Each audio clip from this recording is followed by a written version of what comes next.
Welcome back, everybody. This is Eric and Chad here with Iraq Veteran 8888. Today, we've got another Gun Gripe episode for you. All right. This one, we're going to be talking about the federal body snatchers. Okay, I'm sure you guys have heard some of the stuff going on. Guys pulling up in vans, hopping out. What are these guys? They're in plain clothes. They snatch someone. They put them in the van. They speed away. That's it. Off to the gulag for you. We're going to dive into that. Talk about it a little bit more. It's a pretty interesting paradigm, so we'll jump on that. Now speaking of jump, all right, no pun intended. No pun intended. I want to mention, if you guys are not following us over on the Jump app, make sure you go join us over there. It's awesome. Download the Jump app. You'll see the link in the description box below. Check them out. It's a great censorship-free social media platform. That's a super important thing for me, because with all the censorship going on, it's been pretty bad. You know what I mean? With all of the dissenting voices that are being silenced throughout different social media platforms. The Jump is a great app where people can get together and discuss things with like-minded individuals, especially in the firearms realm. We got a group of guys over there called the Caliber Crew. Check us out. It's cool. Go follow us over there. Go join the Jump. You'll like it. It's a cool app. Lots of really cool people on there. You'll like it. All right, so let's get into this a little bit. All right, so I'm sure you guys have heard the stories of the feds going around and trying to sort of keep the peace in places like Portland. And, you know, there's obviously cities where there's heck of a lot of things going on. And some of the peaceful protesting is obviously turned into rampant anarchy and violence and destruction of property and, preventing people from traveling, and blocking roads. I mean, all sort of things. And, of course, the states have been completely unwilling to police their own state and deal with their own municipalities and cities. So, obviously, Trump has called in the feds to deal with some of the issues that are occurring. Mm-hmm. And people have been seeing these reports of vans pulling up and snatching people. So, the common thread that seems to be occurring here is there's people that are sort of on the left end of the perspective. Let's just say the anti-fasc, whatever the Antifa or whatever these guys are that are, hate the government or whatever, or hate, us or whatever they hate something. Whoever these guys are, they keep saying, oh, well, where are the Second Amendment people supporting our right to free speech and everything like that when we have these feds coming and snatching us, out of the middle of the street when we're doing this or that. So, well, the right to free speech ends when you've got bricks and other items in your hands and you're burning places and destroying property and harassing people and doing all the things that you're not supposed to do by being a peaceful protester. So, sorry, but, the rights, they stop somewhere, and then your Miranda rights come into play. I mean, but the big misconception with this is like Trump's just sending these feds in because the cities aren't doing anything. Well, and I believe it was Portland, there was a federal courthouse, a federal building that was being rioted around. It was being destroyed and burned, vandalized, graffitied on, all kinds of mess. So the president has a right to send federal agents in to protect federal property. Congress shall make no law respecting an establishment of religion or prohibiting the free exercise thereof or abridging the freedom of speech or of the press or of the right of the people to peacefully to assemble and to petition the government for a redress of grievances. Peacefully assemble. They don't say burn down the liquor store and knock out the windows of the courthouse and bloody up people's noses and throw bricks through windows and stop vehicles on the side of the road and do all kind of crazy stuff. That's not what that means, right?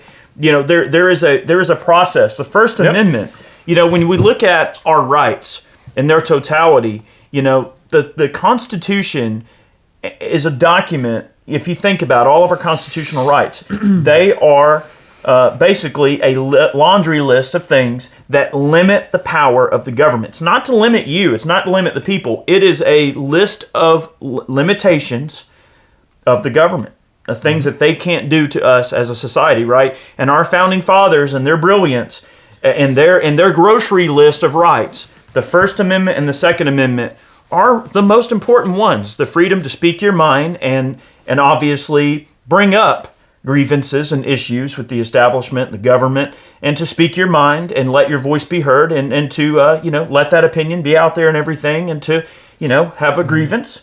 And then the Second Amendment is in case the First Amendment doesn't work out, right? So like the Second Amendment is so we can protect our nation, each other, our neighborhoods, and potentially, if there's a tyrannical government that stands up and tries to hurt the people and deprive them of their liberty, well then the Second Amendment is literally there so that we have the ability to stop that from happening and to protect our society, protect our people, right? So, it is a scary situation, but look, the First Amendment, if you go around hurting people, physically hurting people and physically causing harm to property, that's not peaceful, okay? That you're causing destruction to property and people and hurting people.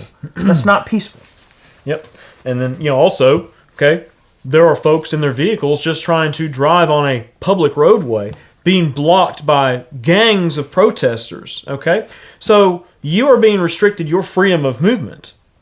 So there's got to be some sort of authority to take that into account when there are people committing criminal acts, okay? If you're protesting in the middle of a highway, you shouldn't be there, okay? That's an illegal gathering, all right? You can't get a permit, to protest on a highway and block free people from traveling and interstate commerce from commencing. But this whole deal with federal agents coming into these cities, okay, I was kind of laughing about it, but when Trump said, it was like a month ago, he was like, if you don't do the job, I'm going to do it for you, more or less.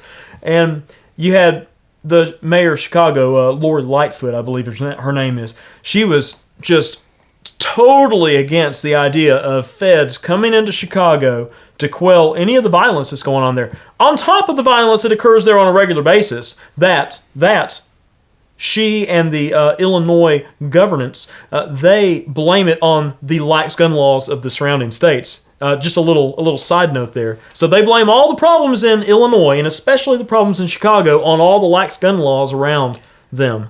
Right. So, and politicians who have been in government for 30, 40, 50 years, and they're going to blame Trump for the problems that are occurring right now. But this is an issue, okay?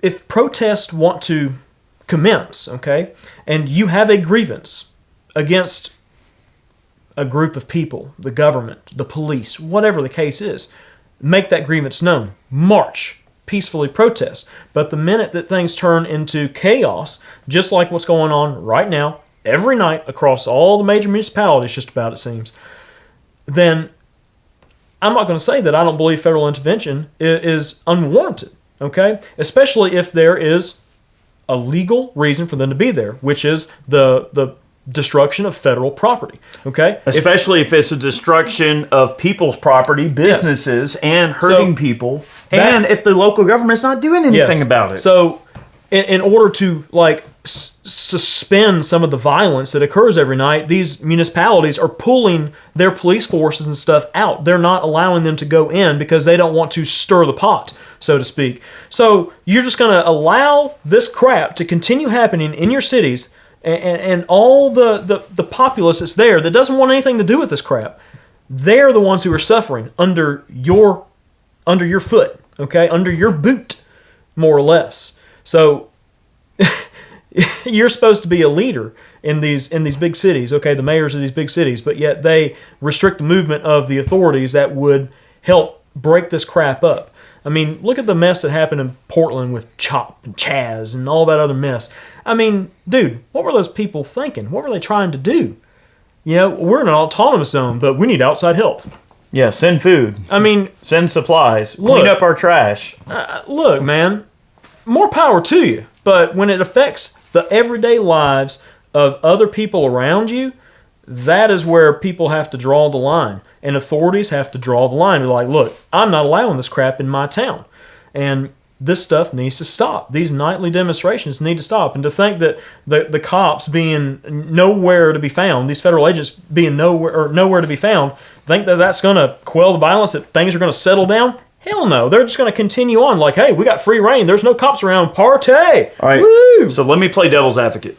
Okay. I mean, I'm just saying. No, you're right. You're right. I'm on board. All right, I'm on the Chad train. I get it. Okay. All right. So let me play devil's advocate for just a moment. All right. So the sort of other side of this coin in terms of difference in opinion between people and what I keep seeing thrown around. I'm not saying I agree or disagree. I'm just saying that, this is just something to consider. Is there are people that are saying, oh, well, if we'll sit by and allow the federal government to do X, Y, Z to these people for whatever, no matter how justified the reason may or may not be, all right, what's going to happen when there's a regime change? Say there's a Democrat supermajority, and we have Democrat everything, blue across the board, blue president. Then what happens when a blue supermajority uses federal resources to exact God knows what? Okay, and then the question then becomes, all right, well, if we sat by and allowed it to happen in this situation, then what's going to stop them from using federal troops to enforce tyrannical gun control laws or God knows what else, okay? But here's the issue, though.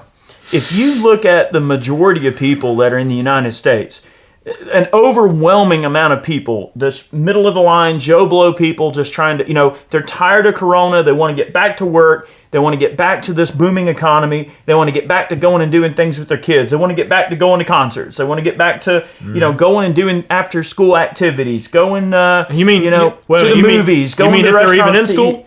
Right. The average Joe Blow person that just wants things to go back to normal are sick of this crap. And if you ask, I'm sure 99.9% of those people do not agree with all the violence and bullcrap that's going on in these cities, and they want it to stop. They simply just want things to be back to normal. What's the saying, keep Portland weird? No, that's Austin. No, well, Austin's weird, but so is Portland. Oh, I don't know. I always heard keep Austin weird. Well, I've heard keep Portland weird. The thing is, Portland is a really interesting town, man. It is. Portland has always been a bit of an outlier of a town. If you look at the history of Portland, all right, this is getting off on a little bit of a difference, but Portland was always sort of like an isolated community. They sort of, had an economic boom, and they flourished in that area with like the shipping industry and, being right there.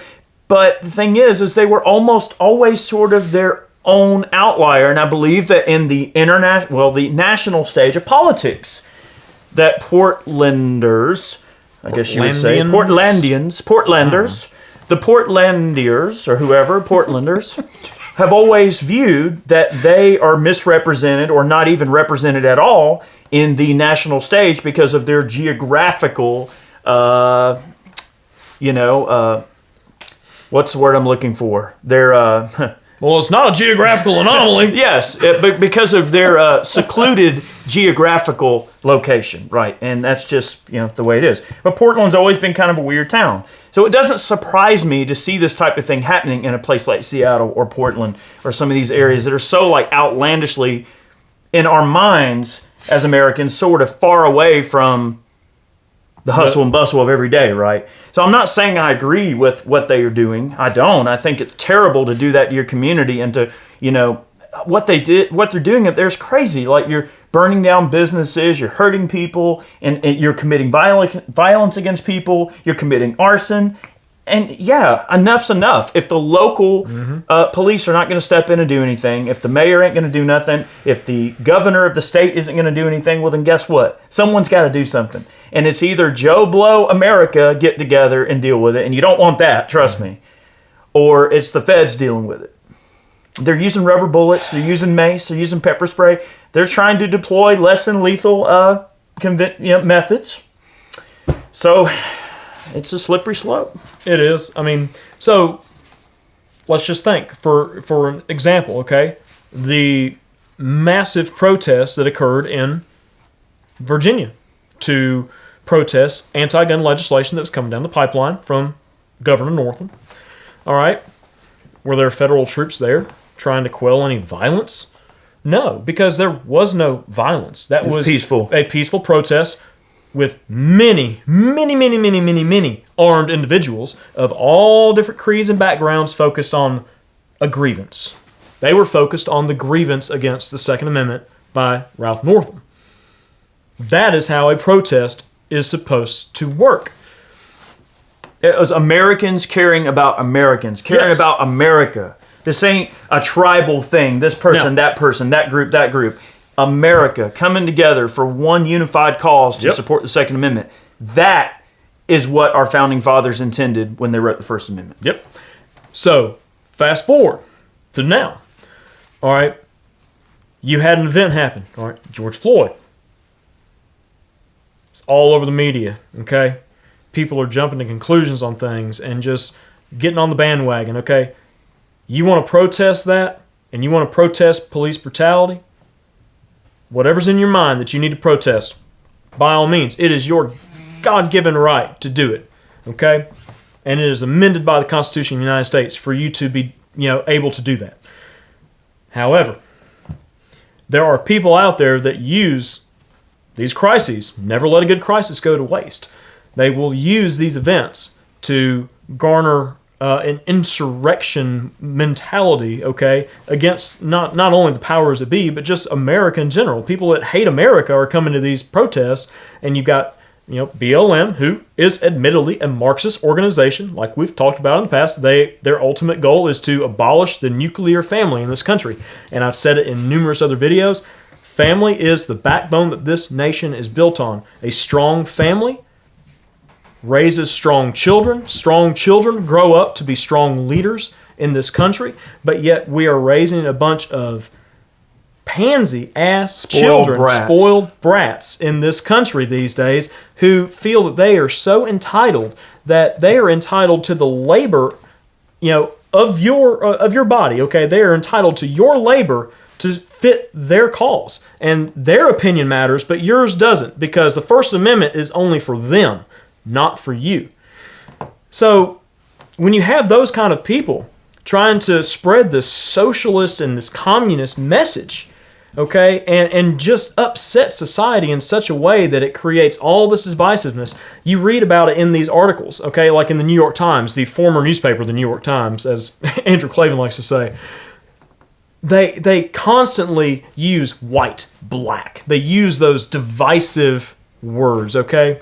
And especially in a derogatory manner as well. Very much so. But they always make it a point to separate the different races in this country. Last time I checked, we were all Americans, correct? I'm not a white American. Are you a black American? Or is there a Korean American that actually was born here? No, there are Korean Americans that came here from Korea and were naturalized citizens. Okay? But this stuff has to end one way or the other, okay? If the president is demonized for sending these federal agents into these cities to try to stop this nonsense and stop innocent people from being hurt, their businesses being destroyed, their livelihoods being destroyed, then so be it, okay? The man is taking a stand. We've said it numerous times in other videos. Do not agree with everything that Trump does or says. I can't, okay? I've never agreed with everything any president does. Doesn't matter who the hell it is. Nobody can please everybody. But the man is doing the best job he can, for this country, for what he feels is important to him as an American president, okay? Trying to protect the people in his citizenry, okay? So, if people hate him, so be it. If these people that are instigating all this violence and everything else, if they want to continue on doing what they're doing, play stupid games, win stupid prizes, there's going to be some upheaval, okay, if this crap continues. And you want to talk about a silent majority waking up, then you knock on the wrong door, okay? There's going to be some crap, some catalyst, okay, that's going to happen. And the consequences are going to be the consequences, whatever they are, good or bad. And I just want to see all the mess end. And I want to see people protesting for the truth and for the facts, not based on what the media tells them to or what they read on some random web page or what other people at these events are telling them is the truth of the matter. Too many times people protest over lies, just blatant lies, and they don't even really know what they're protesting. They might have a banner, that's flying above them, and they don't even understand what the banner is. People bring their kids to these protests, and they give them signs. They say, screw the police, in kinder terms, and things like that. Those kids don't understand what all that means. They don't understand what they're doing. They just think, okay, hey, you're going to come with mommy over here to this little party, and we're going to march in the street. You are an awful parent for subjecting your child to that sort of environment. Awful. I'm going to catch some flack for saying this, but I'm going to say I'm already catching flack. I'm going to catch it, but I don't care. I'm going to say it anyway. Winston Churchill was a foul-mouthed, womanizing, cigar-smoking bigot. But Winston Churchill was the leader that Britain needed. And I will say this about Trump. He's a loudmouth, New York Yankee, closet Democrat. And he talks a big game, and he's a mover and he's a shaker. He's a classic businessman, mover, shaker. He's got a big mouth, and he shoots his mouth off. He says a lot of things, but you know what? He's got balls. Yep. Okay, and that's what America needs. Totally, is someone with a set. Now, and look, and I'm going to catch some flack, but I don't care. Trump may not be perfect, but I feel that his handling of a lot of things, he's done the best that he can, and I get the overwhelming feeling when I deal with Trump the way, and I've stayed away from the subject quite a bit. I don't really talk about it much, but the thing is, Trump, I believe, truly cares about this country. He loves this country. He loves this country, and he's one of the only people standing between you and the media cabal and all these swamp politicians. And man, I have a lot of hope in my heart that moving forward as a country, we're going to be able to really get ourselves back together and bring our country back to a universal patriotism, loving America, being an American, loving America, and being a patriot and loving this country and everything that it stands for. And it's not been a perfect ride. I will definitely never claim that our country's ever been perfect. And to be clear, the federal government has certainly never been perfect, right? I mean, you look at the Trail of Tears. You look at, believe me, the Indians have had one rough go. Okay, well, the federal government has not been kind to many a people. No. Okay, it's not, the smallpox blanket and the Trail of Tears, and you look at Wounded Knee, and you look at all the massacres and all of this stuff, and the systematic destruction of people and society and culture and dissenting voices. The federal government is not 110% perfect. Of course they aren't. Look at Ruby Ridge. Look at Waco. Mm-hmm. All of these situations which had a huge domino effect of consequences that we still hold, and they ring true today, right? So, yeah, it's not perfect, but the thing is that what I want a lot of people to kind of think in the back of their minds is that leadership is a burden, and there is the burden of leadership. Every leader must make decisions. If you imagine that our country is a giant war, which now one could wonder that maybe it is, maybe it feels like it every day. But in war, right, we're oftentimes you have to deal with a situation where, as a commander, you have to make a decision which might save 30 lives, but it may cost 5 or 6 men their lives. You're making a decision that is going to cost some people their lives, but it's going to save 30 men. It's going to save 40 men. Or it could save an entire battalion or an entire platoon of men, right? The burden of leadership is not to be taken lightly. It is a burden. The best description is of a burden. It's not something you just proudly go, I'm in charge. I'm the leader. Look at me. I want to get every photo op. No. Leadership is a burden. It pokes a gray hair out every second, right? Look how gray Obama went, how quick. Look at how Obama went the first day of his presidency, and then he went gray quick, right? Because, look, there are lots of decisions that leaders are forced to make, and they're not going to make everybody happy. Just like a military in a situation in a war, just like a military commander knows that he is sending some of his men to their doom. But he's doing it because he must try to win the war. The idea is to win the war, right? And in war, people make sacrifices. So, has every decision that he's made been perfect? Of course not. But that's war, right? We lose a battle or two here or there. Yeah, we lost the bump stocks, and I hate that crap. That's the one stain that I constantly always bring up about Trump is what he did with bump stocks. I do not agree with. None of us do. It's bullcrap. A person that ran on the pro-gun ticket is now saying, oh, well, we got to, ban this. I hate that. And that's a stain on his character and his presidency, and it's a stain on his commitment that he was supposed to be making to the Second Amendment community. He was making it to the NRA. Well, apparently so. So it's never so black and white as people think it is. That's all I'm trying to say. No, absolutely not. So one thing that I've been thinking about in recent weeks is this term of, I'm oppressed. Okay, so let's think about that for a minute. Let's think about oppression. Okay, you're some spoiled, rotten brat, and you're out protesting using your First Amendment right, okay, that's given to you by God and granted to you by the Constitution of the United States or whatever. Okay, so you're out using your First Amendment to protest, okay, and you get to say all kinds of things. You get to stand in front of a law enforcement officer and you get to cuss in his face and call him all kinds of names, and you get to say all that stuff because it's your right to do so.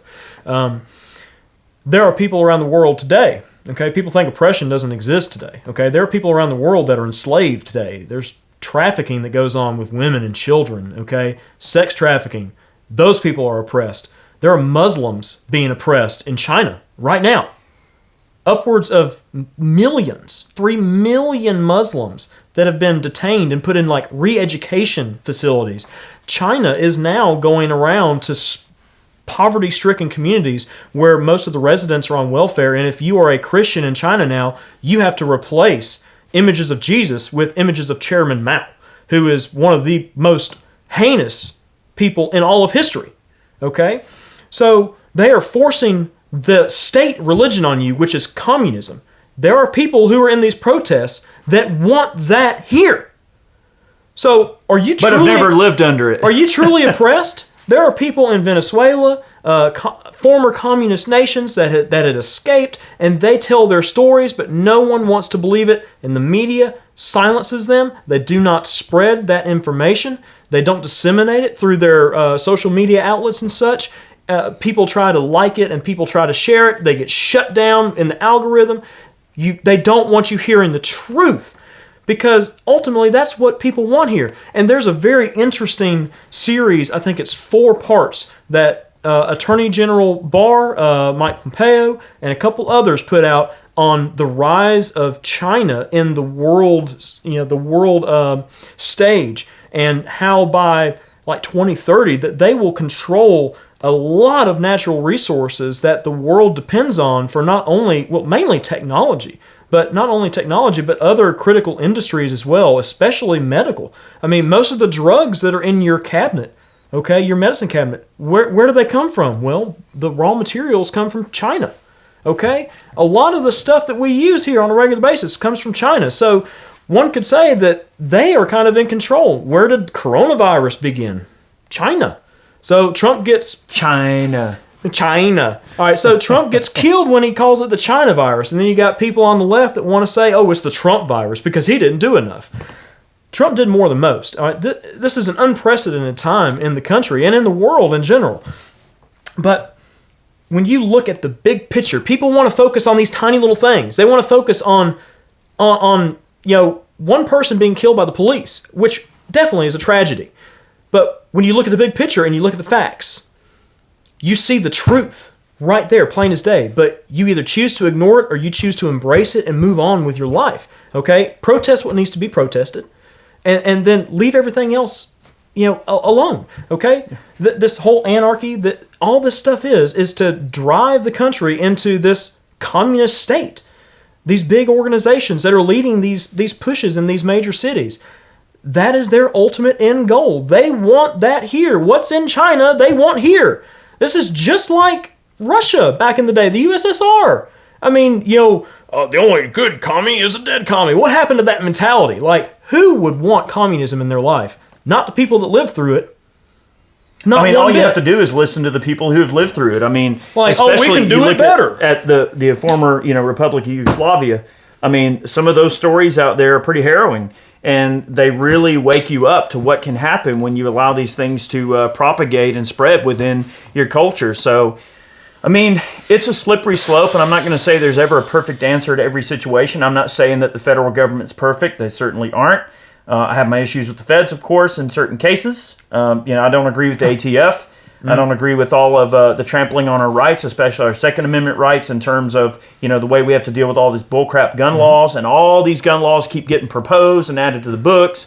And I hate that we don't have national constitutional carry. I hate that we have to deal with NFA paperwork and bullcrap for suppressors and short-barreled rifles and short-barreled shotguns and machine guns. I want to be able to go to Walmart and buy a machine gun and go home with it and shoot soda cans in my backyard, and it don't matter what the heck I do with it because I'm a free dang person. I can do what I want. And look, liberal, conservative, whatever, both sides have their wrongs, okay? Both sides do. Look at Reagan, okay? Reagan was, in all regards, a great president, okay? He did very good for the economy and such. But yet, we got the machine gun ban, okay? We got the Hughes Amendment under Reagan.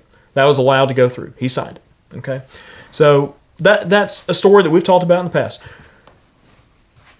One of the other things I wanted to mention real quick is these people complain about federal agents, okay, driving up and grabbing people that are whatever. They're protesting, they're being irate, whatever the case is. And they take them somewhere, they question them, they release them, whatever. What happens when federal agents, you want to protest something, what happens when federal agents start coming to your door and blackbagging you and taking you away because of something you said on social media that didn't fit the state's narrative? You want communism? There you go. You can't say anything in a communist nation without being scrutinized by the government, because guess what? The government controls the media, the government controls access to the internet, they control every facet of your life. Look at North Korea. I don't want to live there. Who the hell does? Who wants to live in that regime? Who? Definitely nobody that's escaped it. I can promise you that. So do people around the world, do they say, I think I'm going to go to North Korea. I think I want to flee my country because I am oppressed. I want to go to North Korea. Hell no, they don't. Where do they want to go? Here. They want to come to the United States of America because this is the last bastion of freedom in this entire world. There are people out there that say, well, your definition of freedom is a lot different than mine. We're not free here because taxes, blah, blah, blah. Yeah, I hate taxes too. But damn it, this is a free country. People don't come here because they just say, oh, well, I'm just going to go to America because I think I want to see the sights. No, they come here to live their lives without the oppression of a regime's boot on their head. You say the wrong thing, you get blackbagged and you get taken away, or your family gets murdered. Look what goes on down in South America with cartels and stuff. In Mexico even, just south of the border. We want open borders? Are you kidding me? I don't want that crap coming here.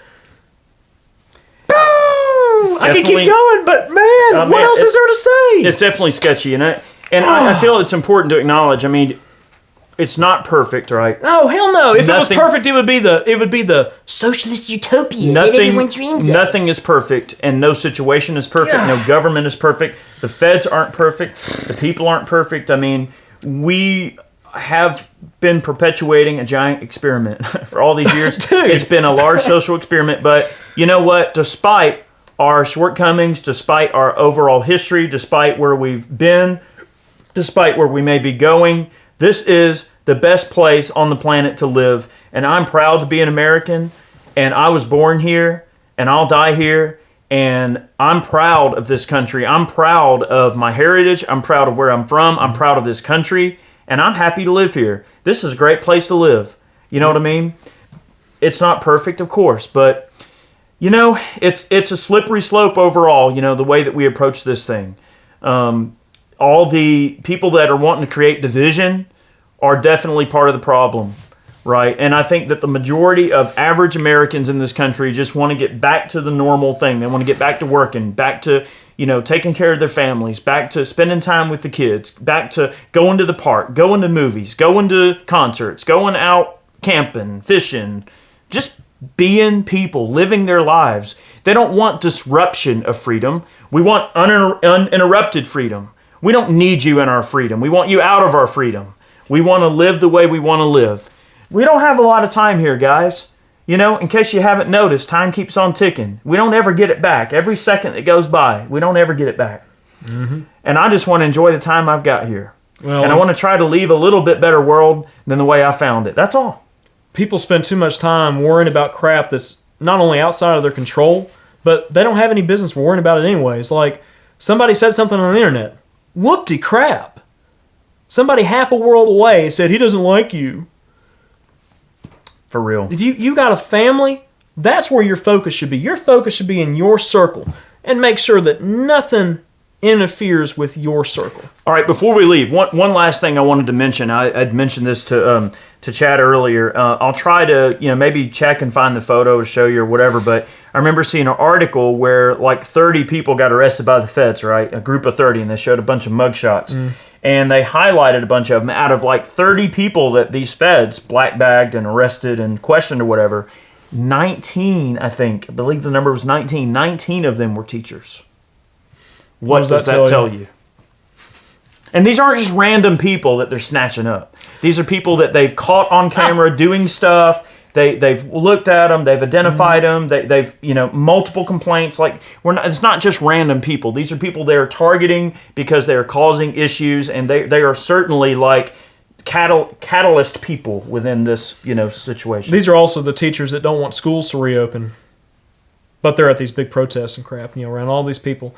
I mean, that's another thing too. Like school choice has been on the chopping block for years and years and years. People hate charter schools. They hate parents being able to say, you know what, I don't like the school district that I'm in. I don't like the staff that's there. I don't like the quality of the education there. Yep. I don't like what they're teaching my kids. So I'm going to put them where I want them, or I'm going to homeschool them. But a lot of people don't have the option to homeschool their kids.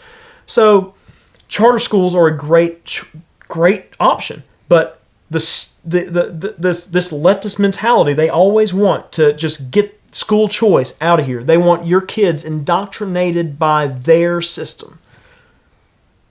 This is a crazy world we live in. If you open your eyes, you will see the big picture. And if you have a little bit of critical thinking skills, you can process all that information. You can make an informed judgment on it and have an informed opinion. Yep. That you can discuss with people. They don't want your kids being educated. They want your kids being re-educated. Absolutely. But more and more with this crap going on, my wife and I, we are likely going to be homeschooling our kids here soon. And with all this mess going on, I'm tired of this. I'm keeping my kids at home.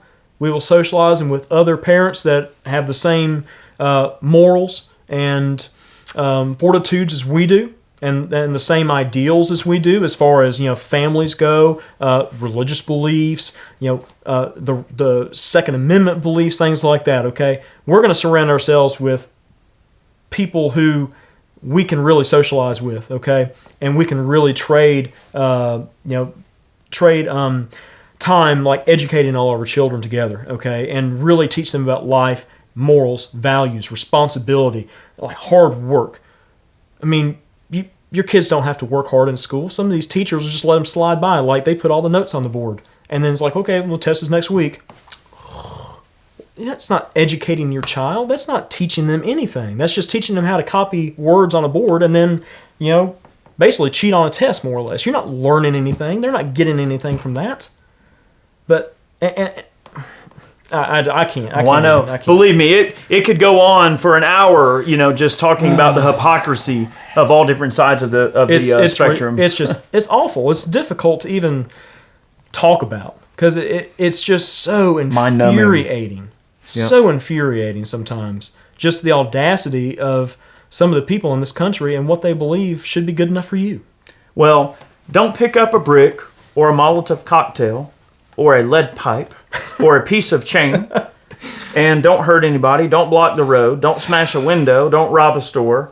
Don't set a place on fire, and you probably don't have to worry about being snatched up in a van. And that's pretty much the bottom line, okay? That could have been the video. I'll just skip to that part when I edit it. All right. I'm like, all right. Guys, have a great day. We appreciate you tuning in. Definitely want to take a moment to thank all of our Patreon supporters. You guys are amazing. Thank you for supporting us. Those of you who purchase man cans, we got some great ones for sale right now that I know you're going to love. Also, those of you who purchase t-shirts over on Ballistic Ink, thank you so much for believing in what we do, believing our message, and supporting us in the most direct ways you can. So thank you. Have a great day. Many more videos on the way. I know this one was kind of long. I appreciate you hanging in there. Have a good one. I need a stiff drink.